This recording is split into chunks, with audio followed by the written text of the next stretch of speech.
WWE की वो बातें जिन पर किसी का ध्यान नहीं गया। Number 10, Vader's awkward wardrobe mishap. जब 1996 के रॉयल रंबल में वेडर ने डेब्यू किया था तब उन्हें बहुत अच्छे से प्रेजेंट किया गया था, लेकिन उनका डेब्यू मैच वापस देखने पर यह साफ दिखता है कि वेडर ने अपना सिंगलेट उल्टा पहना था। इसे एक बार देखने के बाद नजरअंदाज करना मुश्किल है और ये बहुत अजीब बात है कि इतने बड़े रेसलर ने ये गलती कैसे कर दी।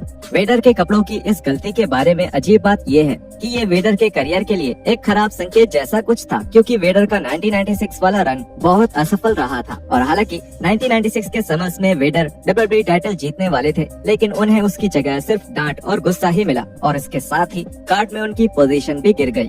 लेकिन ये सब तो बैक स्टेज में शॉन माइकल्स की हरकतों की वजह से हुआ था। Number 9, Paul bearer has a theme song. Paul bearer को अंडरटेकर के साथ उनके क्लाउन वर्क के लिए ही जाना जाता है। बेरर ने शायद ही कभी खुद किसी सेगमेंट में हिस्सा लिया होगा और इसीलिए उनके लिए एक थीम सॉन्ग की जरूरत भी नहीं थी। लेकिन हैरानी वाली बात यह है कि सच में बेरर का अपना एक थीम सॉन्ग था जिसका WWE टीवी डेब्यू उन्होंने 1997 में किया था।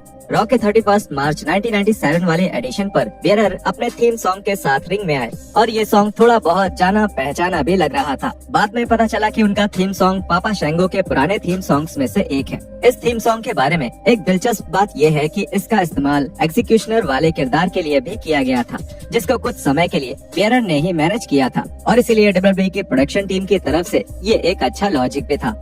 Number 8, triple H special boots. WrestleMania 20 के मेन इवेंट में ट्रिपल एच, शॉन माइकल्स और क्रिस बेनवा का वर्ल्ड टाइटल मैच हुआ था और इस मैच की बाकी दिलचस्प बातों में से एक ये थी कि ट्रिपल एच ने सफेद कलर के बूट्स पहने हुए थे।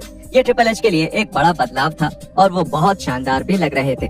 इस बदलाव पर कमेंट्री कर रहे जिम रॉस और जेरी लॉलर का भी ध्यान गया, जिसने इस बदलाव को और भी ज्यादा खास बना दिया। ज्यादातर फैंस ये भूल चुके हैं कि ट्रिपल एच ने अपने सफेद बूट्स सिर्फ इस मैच में ही नहीं पहने थे, बल्कि 2004 के कई बड़े मैचेस में ट्रिपल एच ने ये सफेद बूट्स पहने थे। एग्जाम्पल के लिए 2004 के बैकलैश इवेंट में एचपी के क्रिस बेनवा और उनके रीमैच के दौरान और उसके बाद बैड ब्लड पे पर व्यू में शॉन माइकल्स के साथ अपने हेल इन अ सेल मैच के दौरान भी ट्रिपल एच का इस तरह खास मैचेस के लिए ही ये सफेद बूट्स पहनना सबको पसंद आ रहा था। इससे उनका लुक खास बनता था और 2004 में जिस भी मैच में वो सफेद बूट्स पहनते थे, इससे ये लगता था कि वो मैच बहुत खास है। Number 7, Aleister Black's gear has hidden meaning. अपने WWE टेन्योर के दौरान एलिस्टर ब्लैक अपने किरदार के लिए सब कुछ करने के लिए तैयार रहते थे और खास करके अपने कपड़ों के लिए।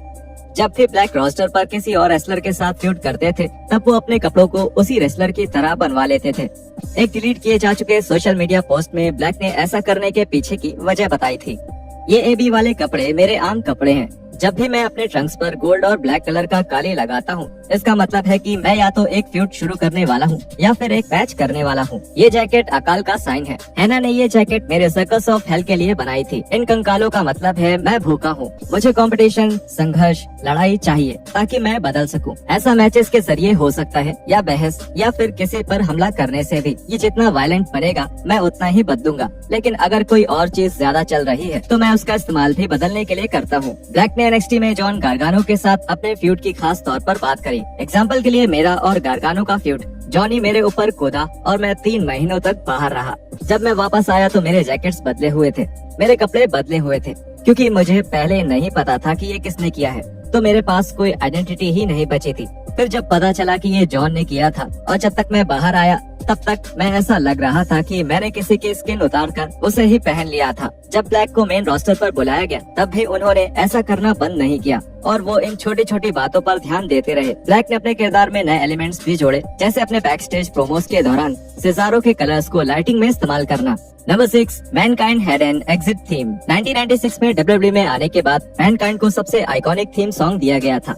उनका पहला थीम बहुत डार्क, रहस्यमयी और गहरा था, जो मैनकाइंड के किरदार से पूरी तरह मेल खाता था। जब मैनकाइंड मैचेस जीतते थे तब एक अलग थीम बचता था, जो उनके एंट्री थीम से ज्यादा पॉजिटिव होता था, जिससे ये दिखता था कि मैनकाइंड अब थोड़ा खुश है। आज तक WWE में मैनकाइंड इकलौते ऐसे रेसलर हैं जिनको एंट्री और एग्जिट दोनों के दौरान ही अलग अलग थीम सॉन्ग्स मिले थे और ये एक ऐसा फॉर्मूला है जो WWE एक और बार दोहरा सकते